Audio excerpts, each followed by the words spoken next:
Our first speaker this morning is deeply respected both in the user acquisition mobile gaming community, but also in the San Francisco Bay Area entrepreneurship and exit community. He puts the super in Supercell. It is my great pleasure to introduce to you guys Matthew KELLIE.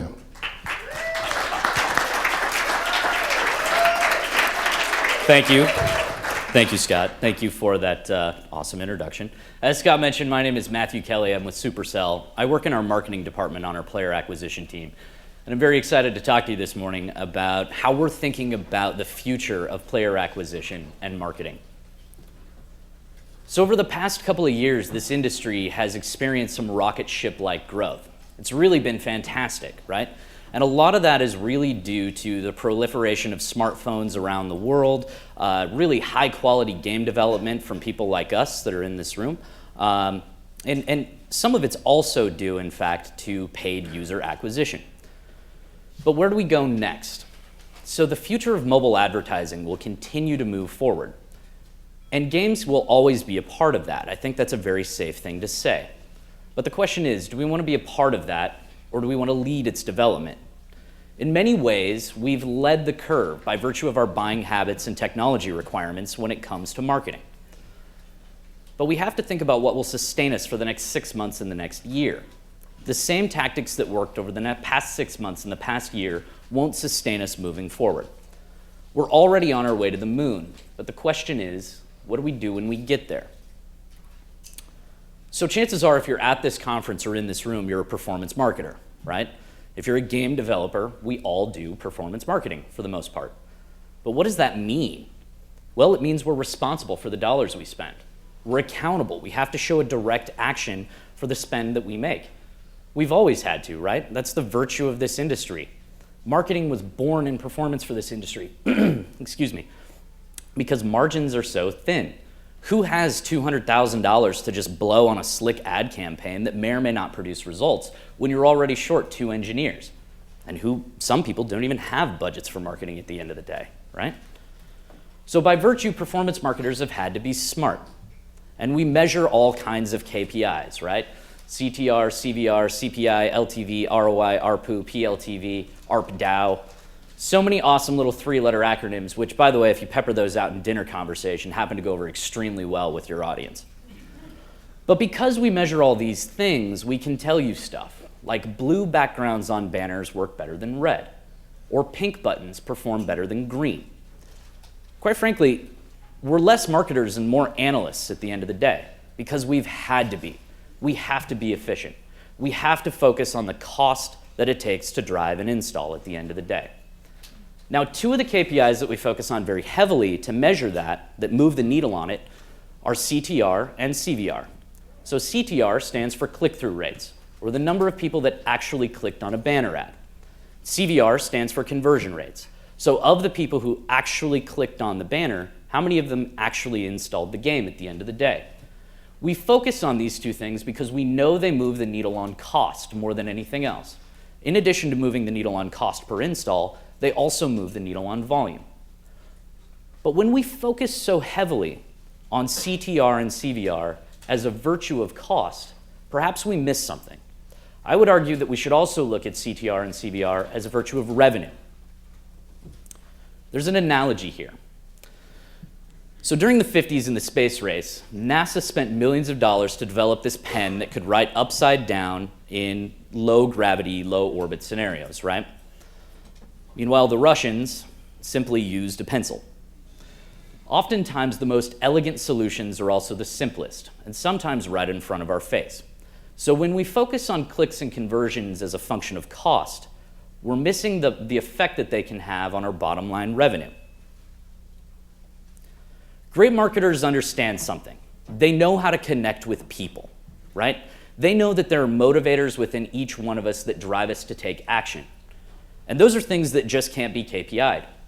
How do you measure emotion? How do you measure context? How do you measure attitude? How do you measure fun? How do you measure the utility of fun? How do you quantify that in the form of a number? Our CEO, Ilka, had a fantastic quote recently. He said that games are still a form of art. not a form of science. Fun can't be designed in a spreadsheet. Fun can't be designed in a spreadsheet. It's such a true quote, and it's even more applicable when you apply it to a marketing context. But the irony is, as an industry, as performance marketers, we've designed very successful campaigns within spreadsheets. We do it regularly. It's what I do every day, right? But when you think about the best experiences you've ever had in your life, the ones that truly resonated with you and moved you, the most memorable ones, I promise you, none of those were born in a spreadsheet. You can't connect with people through analysis. If you find a way, please share it, but I promise you, you'll be a much happier and richer person than I'll ever be. So maybe, just maybe, within our marketing programs, we need a little less data scientist and a little more Don Draper. So I understand we're all performance marketers, and this is a fantastic little tirade, Matt. You've put together a very fancy presentation. I like your Don Draper joke. Snazzy blue blazer, by the way. But we're performance. Show us numbers. Make a case. Allow me to do that. So we ran a test for our game Heyday recently. If you're not familiar with Heyday, it's Supercell's other game. It's a lovingly crafted farming game for your iPhone and iPad. We ran 2 separate messages across a variety of video ad networks. Each spot was 30 seconds long. Message A, we'll call it alpha, basically is very similar to the type of ads that we produce in this industry. Very heavily on gameplay focus, a lot of gameplay capture, right? Essentially, the distilled message of this ad was, hey, if you're into farming games, you're gonna dig this. Meanwhile, we also shot another message that was 30 seconds long. We'll call it Bravo. That message focused less on gameplay and more about a mother and a daughter interacting with the game, right? And interacting with each other through the game. And the core message with that was simply, this is a great way for you to connect with your family. Now watch what happens. For purposes of this illustration, this rocket will represent a publisher.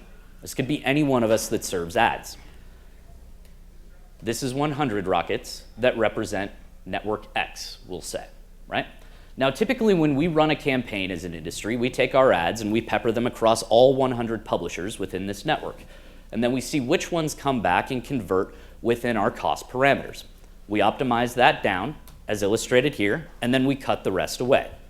So in this particular scenario, our ads worked within our cost parameter across 10 publishers. We have to cut the other 90 out to continue meeting our cost. Now, this is a great approach if your focus is cost, but it's triage. And when your focus becomes volume, it begs the question, what happened to the other 90 publishers? There's an audience there. How do we tap that? So with test B, which was the message that focuses on family, we ran the same thing, 100 publishers and 10 rockets, right? Now look what happens when you combine them. Essentially what this is a Venn diagram made of rockets, because that's just how we do shit at Supercell. Publisher set alpha in the blue and the purple represent the first set that you saw. Publisher set Bravo in purple and red represent the publishers that converted for the second message. This is a great way for you to connect with your family. As you can see by illustrated in purple, these are publishers that overlap. I know I didn't show you purple rockets before, but when you mix red and blue together, you get purple, right? So that represents the overlap here. What's interesting isn't the blue and the purple. That's the set of publishers that we've always been able to convert on. What excites me are the 4 red rockets on the right. That's the publisher set that we were able to open up simply by shifting our message. Now, this is a really overcomplicated way of explaining a simple concept. If you change your message, you can shift perception. People respond to different messages. But what happened here was we were able to open up the amount of inventory supply that was available to us by 40%. 40%. That's a big number. When you consider the context of that across all of your advertising programs and ad units, that has massive impact on your scale and reach. But if I were to tell you that the Hilton Hotel was on fire, 99% of you would care about my message. There's always 1% that doesn't care. They're nihilists and teenagers. You'll never reach them. If I were to tell you the Hilton I'm talking about is actually in Santa Fe, New Mexico, my message becomes significantly less relevant. As much as message matters, context also matters. So this is a fantastic example of an ad that was put together for us by our agency Fetch, which ran on Scout. If you're not familiar with Scout, it's a mobile social discovery app for meeting new people. Most of them happen to be attractive brunettes in evening gowns. So this is what a typical Scout profile looks like at the end of the day. So this is the execution that Fetch did for us. They took our Barbarian King from Clash of Clans and naturally and seamlessly inserted it into the profile page that exists on Scout. The message is a little bit fun. We're not taking ourselves too seriously, but the context is really the key element that matters here, right? It's not in any way invasive for the user. It looks like it belongs. It's natural and it's seamless, and it's a little bit fun. And when you put together ad programs like this, it drives intrigue in consumers. Intrigue ultimately leads to quality. This ad produced a 3 times higher click-through rate. This ad produced a 4 times higher conversion rate. But what's really exciting, this ad produced a 7 times higher quality of user. I'll say that again. This ad produced a 7 times higher quality of user. Now, before you all run out of here and try and find the nearest person in a Scout t-shirt and hold their family hostage until they give you all their ad impressions, you should run now, honestly. I would guarantee you that though Scout has some pretty advanced targeting solutions based on demographics, the real success of this program wasn't because of a 300 by 50 banner, it was because of the natural and seamless ad integration. It's the ad that spoke to this quality. It intrigued consumers. But we faced some challenges to be able to do these kinds of things. Unfortunately, our biggest and best distribution channel, mobile advertising networks, still remains largely blind to us. It's incredibly difficult to craft a message that makes sense for an audience without knowing who that audience is. For instance, if Casual Connect were to wheel in a bunch of 7th graders for my presentation today, I'd be covered in spitwads, right? It matters who you're speaking to. And until we understand the publishers that we run on and where our ads perform, it's difficult to craft a message that makes sense for that audience. The other piece of that is creative. Right now, a large portion of our creative samples that we produce are optimized at the campaign level. They're not optimized at the publisher level. So again, it's like me giving this presentation to 7th graders. They're just not going to care. We've got to understand who we're speaking to, and we've got to understand the feedback loop and optimization process better so we can put the right message in front of the right people. Now, that's not an entirely new concept in marketing, right? This is what we've been doing as marketers for the past 100 years. We just haven't really had to focus on it as an industry because we've been successful with what we've been producing. Another tenet that we need to focus on is ad executions, right? It's incredibly difficult for us to establish a value proposition for anything we do and a real message that reaches people in a 300 by 50 banner ad. Video is a great source. Rich media is a great source. Full screen interstitials are a fantastic way to do all of this, but also that Scout ad is a really creative and clever way to do it. The most important thing is that ad executions remain natural and seamless and on the consumer's terms. We learned lessons in online with rich media, right? We saw all of these really creative rich media presentations that became a hassle for all of us that we had to click through in order to get to a web page, and then all of the marketing dollars in online started moving to search, really the most basic core element at the end of the day. So if we want to be successful, it's got to be on the consumer's terms. But really, the real reason that any of this matters is to improve clicks and conversions because that improves eCPMs, right? Really, it's about all of us making more money as publishers, as ad networks, and as advertisers, finding better quality users and more of them. So ultimately, really, if I'm saying anything, it's that creative matters, message matters, context matters. Publishers and advertisers really comprise this industry and the distribution model for it, along with ad networks. We have all the keys that we need to be successful with this. But if we think about the opportunity that's on the table today, with the proliferation of smartphones around the world and the massive audience size that that entails, I think we have to ask ourselves, the distribution model we have today, is it what we want it to be a year from now? I don't know that it is. I think the opportunity is too big, it's too global, There's too many people to remain in the dark and not take advantage of all the opportunity that we have in front of us. I think the second piece is, it's not that our distribution model is broken, but what else can we do with it? And it begs the question, are we leaving money on the table? I think that we are. I think we're leaving a lot of money on the table as publishers, as ad networks, and as advertisers. And I look forward to working with you all to clean that up and make it a better process. So if this kind of stuff interests you, if this is exciting for you, we're hiring. We're looking for a few good people to join our team in marketing and customer support across a wide variety of functions, and we'd love to talk with you about what we're doing with Supercell and how we're seeing the future of the space. Thank you guys so much for listening. Appreciate the time.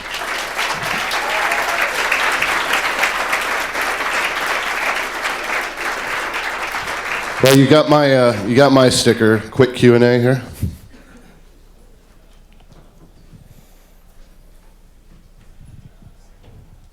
Clearly, I've answered all of your questions. Thank you.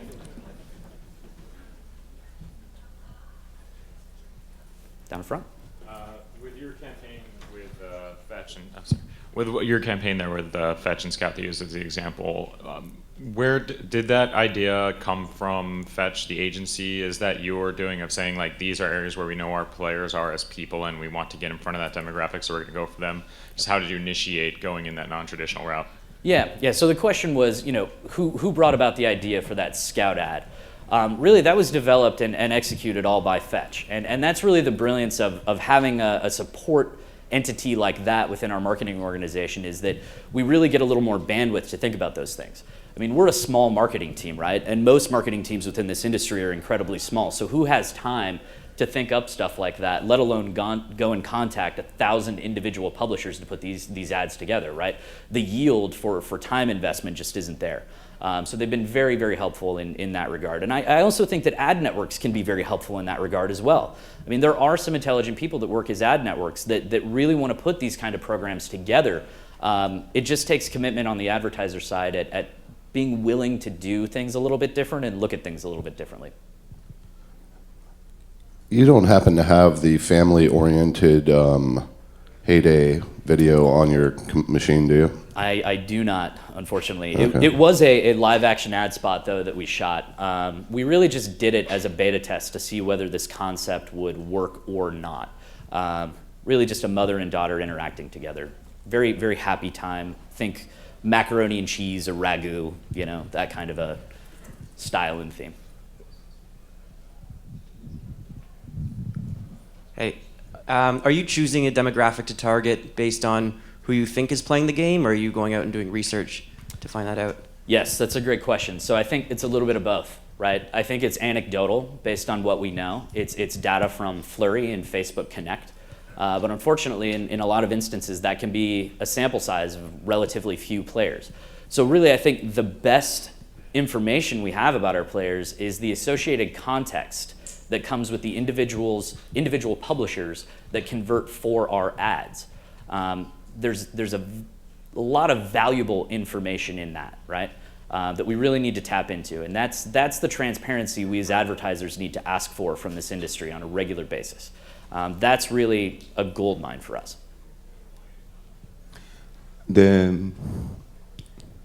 Sorry, here on the side. The ad you show was very creative and very impressive. Creativity is about trying and sometimes failing. Do you have an example of something you thought was really awesome and failed bad? Yeah, so actually we recently built a rich media ad featuring Heyday, our other game, that showed essentially Heyday has this swiping mechanism that's a sickle, and that's how you harvest the crops. And this rich media ad featured that swiping mechanism pretty intensely. And the expectation was, because it was a better, more immersive ad unit, that the LTVs would be higher with that ad unit as well. It didn't necessarily work out that way. So it was an interesting learning experience. That's not to say that rich media can't be a powerful channel for us. I think there's a lot of nuance to those kinds of programs that you have to consider. What was the channel? What was the execution? Did it serve well? Was it put in front of the right audience at the end of the day, right? All of those things matter. So again, the more you know about your audience, I think the lesser the curve for testing and learning becomes, and the more effective those programs get over time. Hi. Have you tried any offline marketing channels? And if so, how do you measure the ROI on those? We really haven't yet. It's something we're starting to think about. I think it's a difficult question to answer, how you measure the ROI, right? There's no direct to install link. I think that probably the best way to look at that is, what kind of lift does it show in your organic installs, as well as, what kind of a halo effect does it give to your other campaigns? Does it improve your clicks and your conversions because people start recognizing your brand at the end of the day? Unfortunately, that's really the best way to measure it, because some of the measurement agencies that brands typically work with in offline media just quite aren't there for mobile yet for everything that we would need.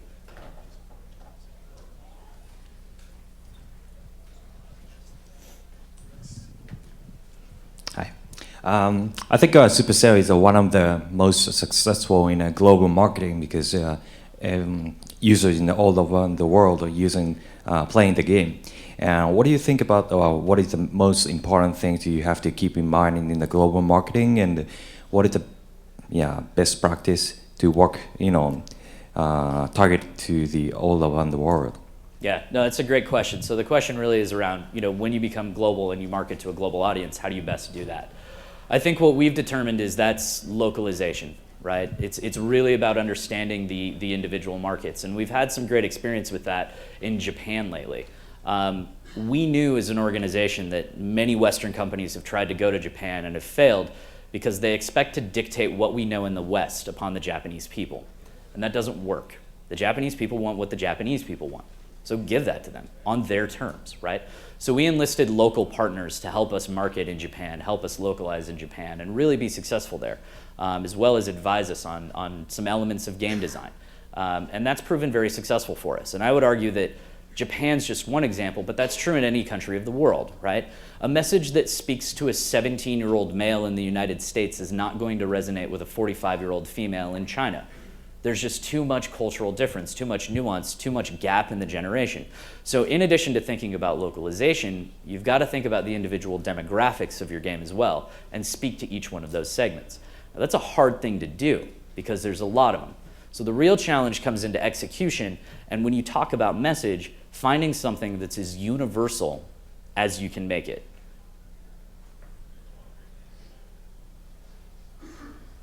Any other questions? All right, I think that's it. Thank you guys. Thank you very much.